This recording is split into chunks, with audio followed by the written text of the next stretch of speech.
Go ahead. Right, Shannon. Stephen A., you saying top, you talking about bigs or top three in history? I'm talking about bigs.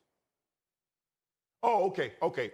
All right. Okay. Yeah. You got nervous. I think You gonna got have a nervous very for a second. compelling case when it's all said and done. That's right. He will. Yeah, absolutely. We just talk about bigs, though. We just talk about bigs. Yeah, and he's certainly not done yet. Either is Matthew Stafford, guys. So the Rams have granted him and his agent permission to talk to other teams to get a feel for his value. Stafford entering his 17th season, which I cannot believe he's been in the league 17 years.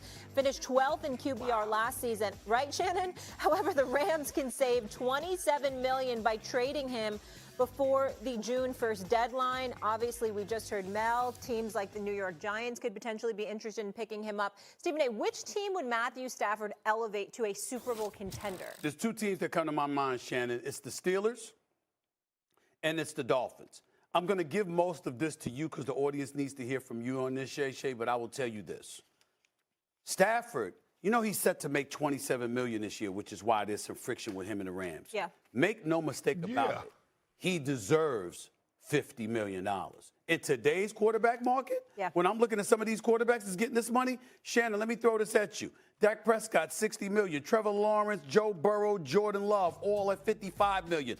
Tua Tagovailoa at $53 million, along with Jared Goff. Justin Herbert and Lamar Jackson at $52 million, and Jalen Hurts at $51 million. You damn right Stafford deserves $50 million a year. Even at the age of 37, the brother could still ball. So I would say to you, I look at the Dolphins with Waddle and Hill. I look at the Steelers with what they have. All they need is a quarterback, okay? I would say those two teams, Shannon. Yeah, I can't say that I disagree with you.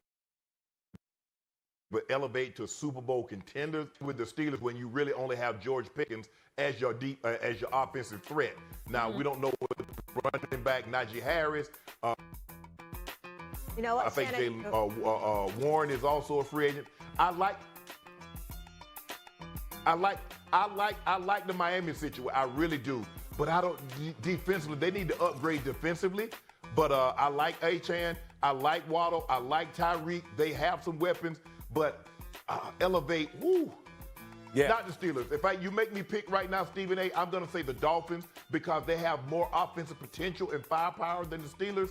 But I'm not so sure either team gets elevated that high. But Matthew Stafford is the real deal, and he's better than some of those quarterbacks that you mentioned that's making a lot more money than he is, Stephen A. But that's what's causing the friction. He's like, bro, y'all think I'm going to sit here and play another season? And this money ain't got but $5 million guaranteed. Right. And I see all these guys that I know that I'm better than, and they're making $50 million, $55, whatever they're making. Matthew Stafford wants a big raise. Well, and I can see him probably getting a 3-year, $50 million extension, $150 million extension. And here's the deal. This is not a guy that's at 45 or 47 million and is fighting because he wants that extra 3. Yeah. You're talking about a dude. Correct. You're talking about a dude that's 25 to 30, getting paid $25 to $28 million. In the case of Dak Prescott, $33 million less. Yes. It's great value. I mean, I'm just like, yo, he has a profound argument. Absolutely. Go ahead, Shannon. Stephen A., let me ask you this. Would you rather have Matthew Stafford or Brock Purdy? Matthew Stafford. I would rather have Matthew Stafford. Absolutely. I think so. I would. Too. I think. I definitely think. I think he would definitely help the 49ers. Without question. But that's dependent. Listen, Debo wants out, right? Brandon Ayuk was hurt, and who knows how he's going to look when he comes back. You still got Christian McCaffrey there. You still got George Kittle there. I would say to you, Shannon. I would say to you, I think if Matthew Stafford was coming there, I don't know if Debo would want to leave. And I know they got love for Brock Purdy. Of course not. But Stafford's special, no doubt. Yeah. What do you think about him coming to New York? Why? Why waste his time? The Giants ain't going to be anything. Big market. The Giants ain't going to be anything. Giants ain't going to be anything. It's a waste of his time. I understand they're not going to compete for a Super Bowl, Shannon, but just that market. You know, you look at the players like the Michael Strahans of the world, the Eli Mannings that played in New York, like what it does for your legacy. They were drafted there, Molly. At this juncture of your career, Matthew Stafford has made money. Not to say that he doesn't want to make more money, but at the end of the day, I want something on the horizon. I want to be able to compete for something. And I'm not so sure him going to the Giants will allow him to compete. He was in the NFC Championship game last year. He's gone to and won a Super Bowl, played extremely well in that playoff run. Once you get to a certain age, at this point in time, I want to have an opportunity to compete game in and game out with a champion with a chance to go far in the playoffs. I'm not so sure the Giants gives him that opportunity. Now, Pittsburgh, we know Pittsburgh, Mike Tomlin, he's going to win 9, 10 games every single year, make the playoffs, get booted out. I think if they had another player opposite of George Pickens that could also be dangerous, I like him going to the Steelers because we know they're going to play outstanding defense. But all things being equal, I think it's the Dolphins, but they can't get off Tua. They're strapped into with Tua's contract unless you're going to do a swap. And I'm not so sure the Rams are interested in a quarterback swap. I think they got Jimmy G and they got Stetson Bennett, who's a 2-time national champ, and he was most outstanding player in both of those games. Maybe Sean McVay is so comfortable in his play calling and his system that he feels that he can put any quarterback in there and they can have a level of success. The only pushback that I would give you, Shannon, is if we're acknowledging that the Steelers' defense is expected to be pretty damn good, especially assuming they retain T.J. Watt and they keep him long term, right? And you got to run a game with Warren and Najee Harris, right? I would like to see them get another receiver. Don't get me wrong. But if you got a quarterback that's got a running game and a defense, that could go a long way. That could go a long way. Yeah, and but Fryer Stephen A., how much further do you really think in the AFC North? How much further do you think the Steelers are going if they have Matthew Stafford versus Russ? Well, I'd retort that with a question. How far did we think the Steelers were going to go, period, over the last couple of years because of their quarterback situation? And they're always in the mix. Expectations so again, if you add a quarterback, who knows what that could do for them? Go ahead, Shannon. Yeah, I do think Matthew Stafford is better than Russ. Stephen A. Najee Harris, they declined his player option, so it's going to be interesting to what happens with him. It's going to be very interesting. I don't know if Warren is a free agent or not. Their running game is okay, Stephen A., but it's not going to be the reason why they won a ball game. But they need to take some pressure off because you don't want somebody to just pin their ears back. We saw what happened in the Super Bowl when you don't have any threat of a running game and a team can just tee off on you.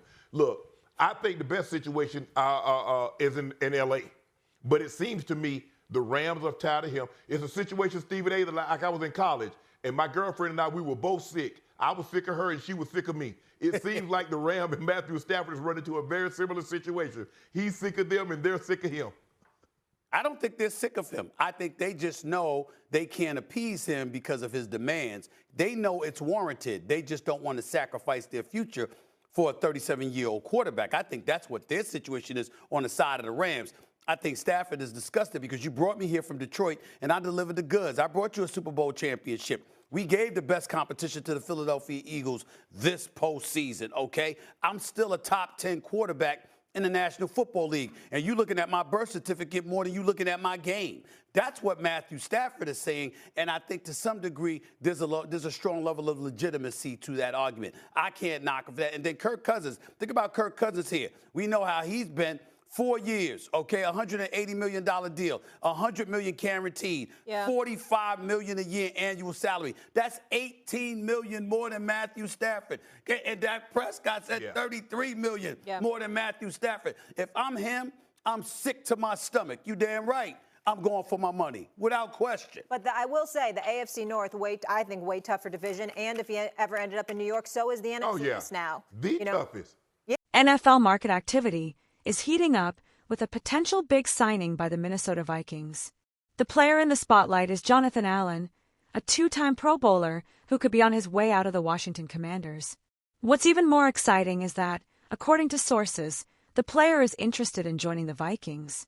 In this video, we'll tell you everything about this potential transaction and the impact it could have on Minnesota's defense. Before diving into the details of this possible Jonathan Allen acquisition, we need to discuss the reality of the Vikings last season. Although the team surprised everyone with a 14-3 record, the weakness on the defensive line was a factor that limited the team's success at the end of the season. Minnesota's situation was marked by struggles in pressuring the opposing quarterback and holding off the rival offensive line, which became one of the team's biggest challenges. Vikings general manager Kwesi Adofo-Mensah acknowledged that one of the team's priorities this offseason would be to strengthen the defensive line. After losing key players and underperforming in the final games, the Vikings are keeping an eye on top talent in the market.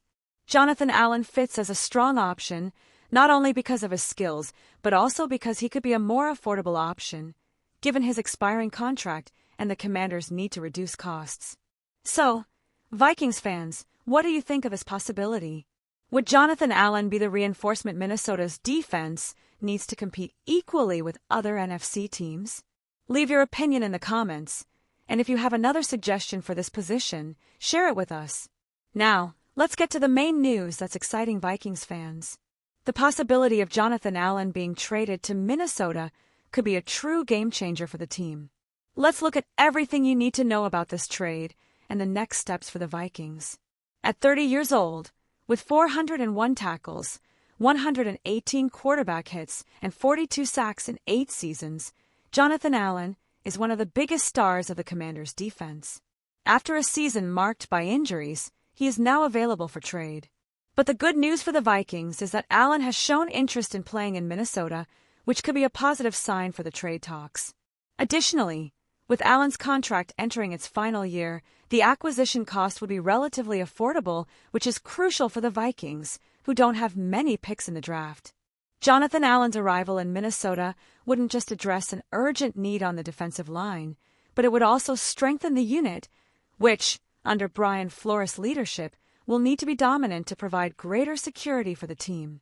The pressure on opposing quarterbacks would be significantly increased, which could be a differentiator for the Vikings next season.